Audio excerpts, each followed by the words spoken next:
Hello viewers, welcome to my channel. Class 6 की हम NCERT कर रहे हैं और क्लास 6 के एनसीईआरटी में अपना यूनिट 4 से हम लिवलीहुड का चैप्टर जो है वो कवर कर रहे हैं। ये पार्ट 3 है। रूरल लिवलीहुड यानी ग्रामीण में कैसे आजीविका चलती है, इसके बारे में हमने काफ़ी हद तक डिस्कस कर लिया है पार्ट 1 और पार्ट 2 के वीडियो में। ये पार्ट 3 है। पार्ट 1 में हमने जो था वो पढ़ा था कलपत्तू नाम के एक विलेज के बारे में, जिसमें थुलासी के बारे में हमने पूरा डिटेल में पढ़ा था कि इनकी क्या डिस्क्रिप्शन थी अपने गाँव को लेके, इन्होंने किस तरीके से काम करती हैं, क्या काम करती हैं। फील्ड में काम करने के अलावा ये कौन कौन से और भी काम करती हैं जिसके लिए इनको अर्निंग नहीं होती है। इनकी हमने एक साइकिल देखी थी, ये किस तरह से 6 महीने 5 महीने की एक हार्ड लेबर करती हैं और एक पैडी क्रॉप्स को जो है वो ग्रो करती हैं।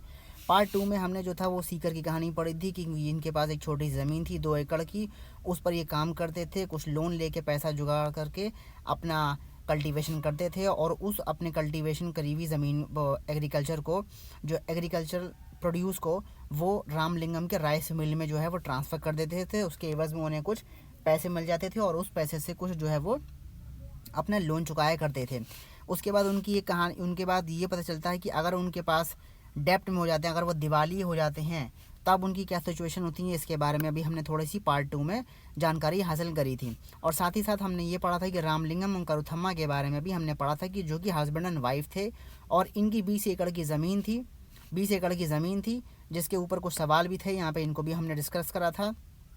और हम जो थे टेरेस फार्मिंग जो नागालैंड में थी, जो कि चिजामी नाम के गांव में, जो कि फैंग डिस्ट्रिक्ट में आता है नागालैंड के, हमने इसके बारे में भी डिस्कस करा था कि टेरेस फार्मिंग क्या होती है।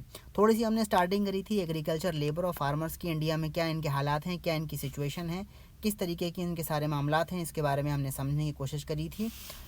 और वहीं से हम अपने टॉपिक को कंटिन्यू करेंगे और हम पढ़ेंगे। स्टार्टिंग यहाँ से होगी हमारी कि हमें यहाँ से पढ़ना था we have looked at farming in Kalipattu. Kalipattu में हमने फार्मिंग देख ली कि किस तरीके से फार्मिंग हो रही थी कलीपट्टू में के गांव में, जो कि आपका तमिलनाडु के सी कोस्ट में आपका ये एक गांव हमें नज़र आया था। चलिए स्टार्ट करते हैं कि अपार्ट फ्रॉम फार्मिंग के साथ साथ कई लोग जो हैं रूरल एरियाज़ के वो डिपेंड होते हैं फॉरेस्ट से कलेक्शन करके, यानी कि ग्रामीण क्षेत्रों से, यानी कि जंगलों से जो है वो कुछ कलेक्शन करते हैं। वहाँ से जो उन्हें फॉरेस्ट प्रोड्यूसर्स मिलते हैं उनको कलेक्ट करते हैं, जैसे फायरवुड्स मिल जाती हैं उनको, वहाँ से उनको कुछ खाने पीने की चीज़ें मिल जाती हैं। एनिमल हस्बेंड्री भी वो करते हैं।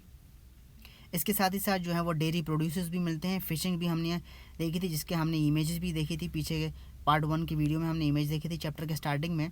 और फॉर एग्जांपल कुछ गाँवों में, सेंट्रल इंडिया के जो कुछ गांव हैं वहाँ पर दोनों ही both farming and collection from the forest are important source of livelihood. देखो सेंट्रल इंडिया का जो कुछ रीजन है वो कुछ जंगलों से भरा हुआ है, तो वहाँ से जो था वो किस तरीके का कलेक्शन करते हैं, कौन कौन सी चीज़ें उन्हें मिलती हैं, इसके बारे में अभी हमने पीछे थोड़ा बहुत जाना था। वो महुआ कलेक्ट करते हैं, टेंडू लीव्स कलेक्ट करते हैं, हनी यानी कि शहद कलेक्ट करते हैं और उसको जो है वो ट्रेडर्स को बेच देते हैं। एक important source of additional income उनकी होती है। ठीक है, एडिशनल इनकम उनकी होती है। सिमिलरली जो मिल्क वगैरह है वो विलेज कोऑपरेटिव को कुछ बेच देती हैं। विलेज कोऑपरेटिव सोसाइटीज़ जो होती हैं, जो गाँव में होती हैं, वो मिल्क को ख़रीद लेती हैं। और taking milk to the nearby town may be the main source of livelihood for some families. और वो विलेज कोऑपरेटिव सोसाइटीज़ जो होती हैं को भी मिल्क बेचती हैं, या फिर जो है वो नियर बाय टाउन में जाके जो है वो दूध को बेच देती हैं, ताकि जो फैमिलीज़ लिवलीहुड अर्न करती हैं उनको भी कुछ हासिल हो जाए। कोस्टल एरियाज़ जो हैं हम वहाँ पर देखेंगे कि फ़िशिंग होती है। अब हम ये देख लेते हैं, फाइंड आउट करते हैं more about the life of the phishing family के बारे में। फ़िशिंग फैमिली के बारे में थोड़ा सा जानकारी ले लेते हैं। अबाउट अरुणा और परिवेलन जो रहते हैं पुडुपेट में, जो कि कलपत्तू के पास में ही एक छोटा सा एरिया है। वहाँ के ये 2 निवासी हैं, अरुणा और परिवेलम, जो कि हस्बैंड हैं बेसिकली, शायद ऐसा मेंशन नहीं किया है, लेकिन फिर भी 2 लोग हैं ये, अरुणा और परिवेलन। ये फ़िशिंग करते हैं, जो कि पुदुपेट में फ़िशिंग करते हैं, जो कि कलपत्तू जो गांव है उसके करीब में ही पड़ता है। Not very far from Kalpattu से जो है वो कुछ ज़्यादा दूर नहीं है। विलेज कौन सा? Pudupet. People here earn their living by fishing. Fishing करके जो है वो अपनी अर्निंग करते हैं। उनके हाउसेस जो होते हैं वो समुद्रों के किनारे, यानी कि नदियों के किनारे भी कह सकते हैं, होते हैं।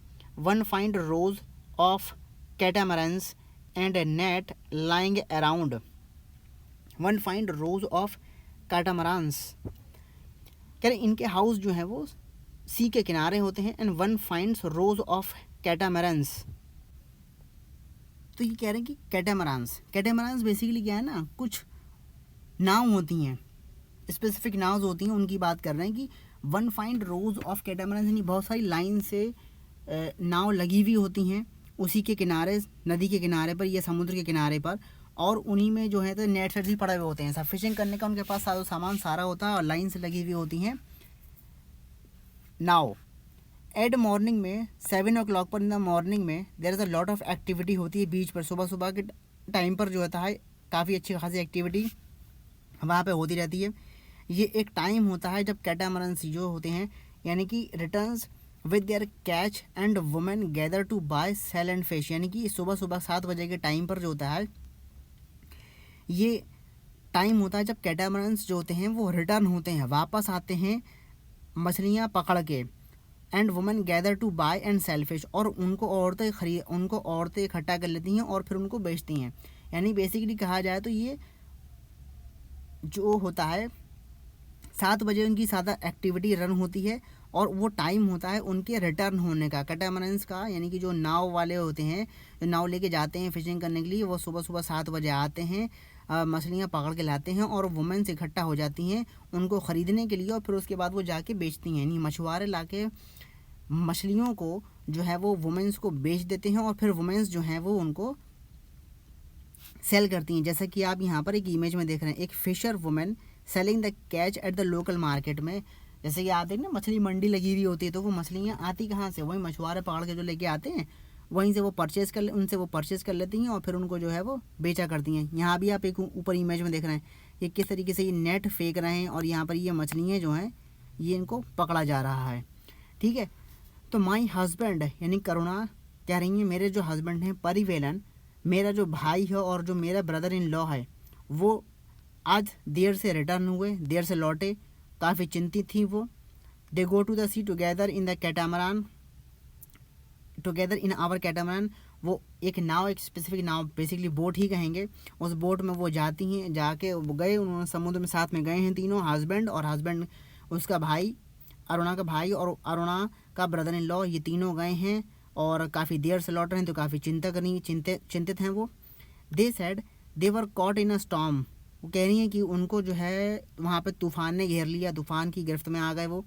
आई have kept aside some fish for the family, के लिए उन्होंने जो थी वो अपनी कुछ मछलियाँ बचा के रखी थी कि वो उनको ऑक्शन करेंगी बाकियों को। आई विल रस द ऑक्शन, बाकी को जो है उन्होंने ऑक्शन कर दिया, यानी कि बाकियों को बेच दिया और कुछ जो है उन्होंने अपने पास रख ली ताकि फैमिली के काम में आएंगी जब वो बनेगी। The money I get from the auction, से जो पैसा मिला वो डिवाइड करा जाएगा इनटू द 4 शेयर्स में, उसको डिवाइड करा जाएगा। 1 each for each person who went fishing and the 4th one is for the equipment. 4 हिस्से में 3 लोग गए, 3 लोगों का हिस्सा बन जाएगा। 3 लोगों का हिस्सा कौन सा बन जाएगा, एक अरुणा और परिवेलन का बन जाएगा, एक अरुणा के भाई का हिस्सा बन जाएगा और एक अरुणा के ब्रदर इन लॉ का हिस्सा बन जाएगा, और चौथा हिस्सा जो है वो इक्विपमेंट के तौर पर रख दिया जाएगा। शायद इक्विपमेंट के तौर पर मतलब कि वो घर में खाने के काम में रखा जाएगा। Since we own the catamaran, कि हमारे पास एक नाव है, engine and nets we get the share too. Basically catamaran जो है ना वो बोट्स होती हैं जिनमें मोटर्स वगैरह लगी हुई होती हैं, मोटर लगी हुई होती हैं, तो उनके पास अपनी खुद की एक जो है वो नाव है, इंजन्स हैं और नेट भी हैं। We get that share too, वो भी जो है वो शेयर करके ही यूज़ करते हैं। We have taken a loan from a bank, से उन्होंने एक लोन लिया है इंजन को परचेज़ करने के लिए, which is fixed on the catamaran, जो कि कैटामरान में जो है वो फिक्स है, नहीं उस नाव के ऊपर वो फिक्स है इंजन। नाव इससे क्या होगा, इससे जो होगा वो सी के और दूर जा सकेंगे, कि भाई हाथ से चप्पू चलाएंगे तो उसमें टाइम लगेगा, इसलिए उस पर एक जो है वो मशीन लगा ली, उस पर एक इंजन लगा लिया है जिससे नाव को हम दूर तक ले जा सकते हैं जल्द से जल्द, ज़्यादा से ज़्यादा मतलब तेज़ी से। ठीक है, जिससे कि जो है उन्हें अच्छा कैच मिले, अच्छी मछलियाँ वो ज़्यादा तादाद में मछलियाँ पकड़ सकें। द वुमेन जो बाय करती है, जो मछलियाँ ख़रीदती है, here will carry them in the basket to be sold in the nearby villages. जो वुमेन जो मछली ख़रीदती है वो उनको कैरी करके ले जाती है बास्केट्स में, उनको नियर बाय विलेजेस में जो है वो बेचती हैं। Then there are others like traders, कुछ ऐसे ट्रेडर्स भी हैं जो शॉप्स से ख़रीदते हैं टाउन्स में। भाई कहीं मंडी लगती है, मछली मार्केट होती है, और कहीं पर जो होती हैं वो शॉप्स अरेंज कर लेते हैं अपने, वहाँ पर शॉप्स पे जो है वो फिशेस सेल होती हैं। I will only finish this auction by noon, मैं दोपहर तक ही जो है उस ऑक्शन को ख़त्म कर दूँगी। In the evening my husband and our relatives will entangle and repair our nets, शाम के टाइम पे उनका हस्बैंड और जो रिलेटिव्स हैं वो एंटेंगल करेंगे, यानी जो उलझे हुए जो नेट हैं उनको सुलझाएंगे और उनकी रिपेयरिंग करेंगे, वो उसमें काम में लग जाएंगे शाम में। अर्ली मॉर्निंग को टुमारो करीब 2 बजे सुबह, यानी कि सुबह सुबह हम बेसिकली सुबह अर्ली मॉर्निंग टू, जो कि हमें रात हो जिस टाइम पे हम लोग सो रहे होते हैं, उस टाइम पे ये मछुआरे जाके जो हैं वो फ़िश कैच करने निकल पड़ते हैं अपनी कैटामरान्स में। एवरी ईयर, हर साल, for at least about 4 month, 4 महीने का वो मानसून होता है जिसमें जो है वो सी में नहीं जाते। क्यों? क्योंकि वो टाइम होता है जब फ़िश जो होती हैं वो ब्रीड करती हैं, ठीक है। वो 4 महीने का टाइम पीरियड होता है जिसमें वो फिशिंग नहीं कर सकते। उस मंथ में, during these month we survive by borrowing from the traders, फिर हम जो भी सर्वाइवल अपना करते हैं उन 4 महीनों में, वो हम ट्रेडर्स से बोरो करके करते हैं, किसी तरीके से हम ले लेते हैं उनसे और अपना सर्वाइवल करते हैं। बिकॉज ऑफ दिस, इसकी वजह से ही later on we are force to sell the fishes to the trader. और देखिए सारी कहानी घूम फिर के ट्रेडर पर पहुंच जाती है। आप जिस ट्रेडर से भी लोन ले रहे हैं, चाहे वो ये हो, चाहे वो आपके तुलासी हों, चाहे वो आपका सीकर हों, चाहे वो आपकी ये अरुणा और उनके हस्बैंड हों, ये जिससे भी पैसा ले रहे हैं उसका हमेशा से ये एग्रीमेंट रहा है कि हमको ही बेचोगे अपना जो भी एग्रीकल्चर प्रोड्यूस होगा। अब फिशिंग वाला जो है वो अगर लोन ले रहा है उससे, मनी लेंडर से, तो वो उनके साथ एग्रीमेंट ये कर रहा है कि तो भी जो भी तुम अपना कैच लेकर आओगे, फ़िश लेकर आओगे, उसको हमें सेल करोगे और उसको ऑक्शन में सेल नहीं करोगे। फ़िशिंग का तो ऑक्शन होता था, उसको ऑक्शन में सेल नहीं करोगे। बाकी जो पीछे हमने पढ़ा था कि वो एग्रीकल्चर जो प्रोड्यूस था उसको जो है वो लोकल मार्केट में सेल ना करके वो उस ट्रेडर को, नहीं, मनी लेंडर को जो है वो उसको सेल करेंगे। तो ये सारी कहानी उन्हीं तक पहुंच जाती है। Those lean months are the most difficult, वो 4 महीने बहुत ही दिक्कत वाले होते हैं, बहुत ही परेशानी वाले होते हैं। लास्ट ईयर जो सुनामी आ गई थी तमिलनाडु के कोस्ट में, उसकी वजह से तो हालत और ही ख़राब हो गई थी, क्योंकि पूरा कोस्टल एरिया जो था वो तबाह हो गया था, ठीक है। तो अब बात ये देखिए, अब हमने इतना सब कुछ जान लिया, हमने बहुत सी कहानी समझ ली, कलपट्टू के विलेज के बारे में हमने समझ लिया, फ़िशिंग का और एग्रीकल्चर के बारे में हमने एग्रीकल्चर लेबर और एग्रीकल्चर के कल्टीवेशन के बारे में भी हमने, एग्रीकल्चर लेबर और जो फार्मर्स हैं ऑफ इंडिया के, उसके बारे में भी हमने देख लिया। अब ये सारी चीज़ें निकल कर, इनका कंक्लूजन निकल कर आता है भाई रूरल लिवलीहुड है क्या चीज़, अब किस तरीके से रूरल लिवलीहुड होता है, ठीक है। अब हम इसके बारे में थोड़ा सा समझ लेते हैं। अभी तक तो हमने सिर्फ और सिर्फ कहानी पढ़ी, कहानी देखी गांव के बारे में, गांव के लोगों से डिस्क्रिप्शन लिया, उनको समझा, उनके बारे में उनसे जानकारियाँ ली, भैया वो किस तरीके से क्या क्या काम करते हैं। अब उससे कंक्लूजन निकल कर आता है कि भाई रूरल लिवलीहुड है कैसा, क्या हुआ था। असल मुद्दा यहाँ पे कंक्लूजन निकल कर आ रहा है, वो हम पढ़ लेते हैं। जो पीपल हैं रूरल एरियाज़ में, उनकी अर्न कर रहे हैं वो लिविंग कई तरीके से, उनकी अर्निंग जो है वो वेरियस तरीके से चल रही है। कुछ जो है वो फार्म्स पे काम कर रहे हैं, कुछ अदर्स अर्न देयर लिविंग और नॉन फार्मिंग एक्टिविटीज़ पर वो काम करते हैं। वर्किंग जो हो रही है फार्म्स में वो इन्वॉल्व करती है ऑपरेशन, जैसे कि प्रिपेयरिंग करना, ज़मीन की जुताई करना, उसको ज़मीन को तैयार करना, सोइंग करना, बीजों को ज़मीन में डालना, वीडिंग करना, हार्वेस्टिंग करना क्रॉप्स की। ये एक प्रोसेस है फार्मिंग का जो इन्वॉल्व करता है इसमें ऑपरेशंस को। इन सारे हम नेचर पर डिपेंड होते हैं कि वो क्रॉप्स ग्रो होंगे, भाई नेचर हमारा अच्छा होगा। अगर हमारा जो प्रकृति है, जो हमारा नेचर, हमारा मानसून हमें अच्छा अवेलेबल हो रहा है तो वो हमारी क्रॉप्स उससे हमारी अच्छी होंगी, अगर हमारा मानसून अच्छा है। हैंस जो लाइफ है वो रिवॉल्व अराउंड करती है सर्टेन सीजन्स पर। भाई मानसून कैसा है उस पर डिपेंड करता है। अगर मानसून अच्छा है तो क्रॉप्स हमारी अच्छी होंगी, और अगर मानसून हमारा ख़राब है तो क्रॉप्स हमारी बर्बाद हो सकती हैं, और उस केस में हम डेप्थ में भी जा सकते हैं। रूरल लिवलीहुड के लोग, people are busy during sowing and harvesting के टाइम पर जो है वो बिजी हैं, and less so at other times, और कभी कभार वो कुछ उनके पास काम नहीं होता है। रूरल पीपल जो है वो डिफरेंट रीजन में कंट्री के वो डिफरेंट क्रॉप्स ग्रो करते हैं, ये भी हमने देखा। However we do find similarities in their life situation and the problems they face. कभी कभार उनके कुछ लाइफ सिचुएशंस में कुछ सिमिलैरिटीज़ भी होती हैं और कुछ वो प्रॉब्लम्स भी जो है वो जो फेस करते हैं उनमें कुछ सिमिलैरिटीज़ भी होती हैं। How people are able to survive और earn will depend upon the land that they cultivate. People किस तरीके से सर्वाइव करेंगे, किस तरीके से अर्न करेंगे, ये डिपेंड करता है ज़मीन पर कि वो कौन सी ज़मीन पर कल्टीवेशन कर रहे हैं। कई लोग डिपेंड होते हैं ऑन दोज लैंड पर, उन ज़मीन पर डिपेंड होते हैं और एज अ लेबरर काम करते हैं, मजदूरी करते हैं। Most farmer grow crops both for their own requirement and also sell in the market. यानी कि कई सारे फार्मर्स, जैसे कि सीकर नाम का था, वो 2 एकड़ की ज़मीन थी, उस 2 एकड़ की ज़मीन पर वो कुछ क्रॉप्स अपने पास रखता था और कुछ जो था वो सेल कर दिया करता था मार्केट में। मार्केट में तो नहीं कहेंगे, मार्केट में 60 बैग में से कुछ कुछ अपने पास रखता था और कुछ जो था वो मनी लेंडर को दे देता था ताकि वो अपना लोन ख़त्म कर सके। Some have to sell to traders को भेज देते थे कुछ, from whom they have borrowed the money, जिनसे उन्होंने पैसा लिया, जैसे मैंने अभी बताया आपको, सीकर की कहानी थी।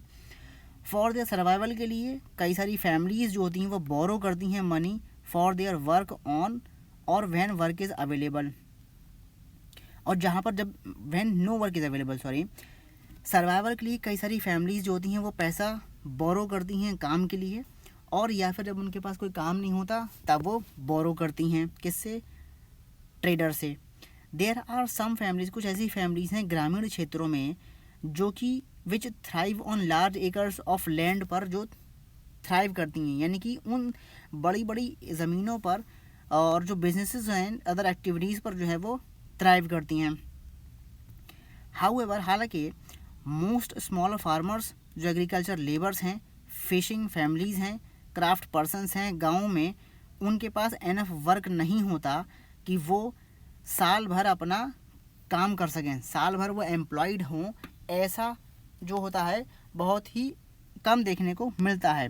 और ख़ास तौर पे जो स्मॉल फार्मर्स होते हैं, जो एग्रीकल्चर लेबर्स होते हैं, जो फिशिंग फैमिलीज़ होती हैं, जो क्राफ्ट पर्सनस होते हैं गाँवों के, बड़ी उनके सिचुएशन थोड़ी सी अलग होती है क्योंकि उनके पास एनुअल बेसिस पर काम करने को नहीं होता सालाना। वो मुश्किल से जो है वो 5-6 महीने 7 महीने जो होते हैं वो ज़मीनों पे काम करते हैं या उस मानसून के हिसाब से वो काम करते हैं, बाकी वरना वो 4-5 महीने जो अभी हैं वो अपना खाली रहते हैं। जैसे कि ये अरुणा थी जो कि 4 महीने जब ब्रीडिंग का टाइम होता था फिशिंग का, वो उस टाइम पे फिशिंग नहीं कर सकती थी, तो वो अपना सर्वाइवल करती थी पैसे को बोरो करके ट्रेडर से। ठीक है, तो यहाँ पर हमने अब तक इसमें रूरल लिवलीहुड के बारे में पूरा डिटेल में समझ लिया कि कैसे लोग जो थे वो किस तरीके की सिचुएशन को फेस करा करते थे कि अगर काम, कुछ जो थे उनके पास ज़मीन थी तो ज़मीन पे वो अपना काम करते थे, कुछ पार्टली जो भी उनके पास एग्रीकल्चर प्रोड्यूस निकल कर आता था उसको अपने पास रखते थे, कुछ जो थे वो लोकल मार्केट में बेच देते थे अगर उन्होंने लोन नहीं लिया होता था। अगर लोन लिया होता था तो वो कुछ हिस्सा जो था वो अपनी एग्रीकल्चर प्रोड्यूस का उस ट्रेडर को दे देते थे ताकि वो अपना लोन वेव ऑफ कर सकें। ठीक है, हमने एक सिचुएशन ये भी देखी ग्रामीण क्षेत्र में कि तुलासी नाम के जैसे लोग होते हैं जिनके पास ज़मीन नहीं होती, वो दूसरों की ज़मीन पर काम करते हैं और वो कम वेजेस में काम करते हैं। कम वेजेस में काम करते हैं क्यों, मजबूर हैं, क्योंकि उनको जो है काम करना पड़ेगा ताकि वो अपनी लिवलीहुड को अर्न कर सकें। जैसे कि उसके हस्बैंड भी थे रमन, वो भी दूसरी एक्टिविटीज़ में इंडल्ज थे और वहाँ पे वो अपनी डिफरेंट एक्टिविटीज़ कर काम करके अर्निंग करा करते थे। सीकर नाम के बाद में था तो सीकर भी जो था वो भी एक छोटा मोटा 2 एकड़ की ज़मीन पर अपना वो काम करता था। अरुणा जैसे लोग थे, ये भी जो थी अपनी लिवलीहुड अर्न करने के लिए फिशिंग कैच होती थी, इनके पास अपने कैटामरान्स थी और उसके लिए उन्होंने लोन भी लिया था मशीन को, जिसको मशीन को उन्होंने फिक्स करा था बोट पे ताकि वो एक अच्छे कैच के लिए जो है वो दूर तक समुद्र में जाके फिशिंग कर सकें। तो ये इस तरीके से इनका लिवलीहुड था, अलग अलग तरीके से लोग काम करते थे। मॉनसून के ऊपर डिपेंडेंट थी इनकी सारी, जो भी एग्रीकल्चर वाले लोग थे ख़ास तौर पे वो मॉनसून के ऊपर डिपेंडेंट थे, ब्रीडिंग के ऊपर डिपेंडेंट थी। अरुणा और परिवलन जैसे लोग थे जो फ़िशिंग पे डिपेंडेंट अगर हैं तो उनको ब्रीडिंग के टाइम पे 4 महीने के फ़िशिंग करने को नहीं मिलती थी तो उनके लिए वो मजबूरी थी, तो उसमें भी उनको सर्वाइवल अपना करना पड़ेगा, ऐसा तो नहीं कि 4 महीने वो भूखे रहेंगे। तो हमने ये सब जाना इस चैप्टर में रूरल लिवलीहुड के बारे में कि ग्रामीण क्षेत्रों में कैसे आजीविका चलती थी। ठीक है, कुछ एक्सरसाइजेज दे रखी हैं, इनको हम देख लेते हैं। इनको हम इनको हम नहीं, आप ही इनको पढ़िएगा एक्सरसाइजेस को। इनमें जो क्वेश्चंस दे रखे हैं इनको आप आंसर करिएगा।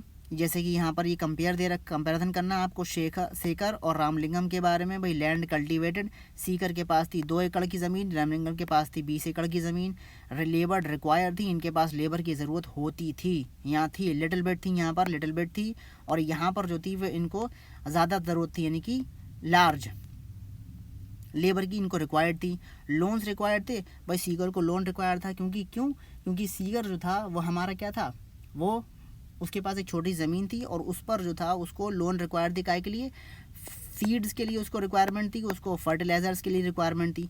रामलिंगम ने जो था वो लोन ले रखा था, किस लिए ये दे रखा था, इसके बारे में आप पीछे देख सकते हैं। इसमें यहाँ पर, यहाँ नहीं, यहाँ पे दे रखा था, इसने बोरो कर रखा था, own money also borrowed from the government bank से इसने बोरोइंग ले रखी थी। तो इसने जो लोन रिक्वायर्ड था, इसको हम यहाँ लिखेंगे कि यहाँ यस, इसको लोन रिक्वायर था। यस, सेलिंग ऑफ हार्वेस्ट को सेलिंग कहाँ करता था, सीकर कुछ अपने पास रखता था, पार्शली था एक तरीके से हम ये कहेंगे, हम इसे कहेंगे ये पार्शली था। रामलिंगम की सेलिंग ऑफ हार्वेस्ट कहाँ थी, ये जो थी ये लोकल ट्रेडर्स को बेच दिया करता था, फुल्ली एक तरीके से कहा जाएगा। Other works done by them, दूसरे सीकर क्या काम करता था इसके अलावा, ये आप लोग खुद फाइंड आउट करिएगा। रामलिंगम के पास और दूसरा कौन सा काम था, कौन सी उसकी अर्निंग का एक साधन था, इसके बारे में आप खुद ही चैप्टर में जो है वो फाइंड आउट करिए, चैप्टर में है दिया हुआ, मुझे पक्का पता है। उम्मीद करता हूँ आपको ये वीडियो पसंद आया होगा, इन्फॉर्मेटिव लगा होगा। वीडियो को लाइक एंड शेयर ज़रूर कीजिएगा अगर पसंद आया हो तो, और चैनल को सब्सक्राइब कर लीजिएगा। Thank you and have a nice day.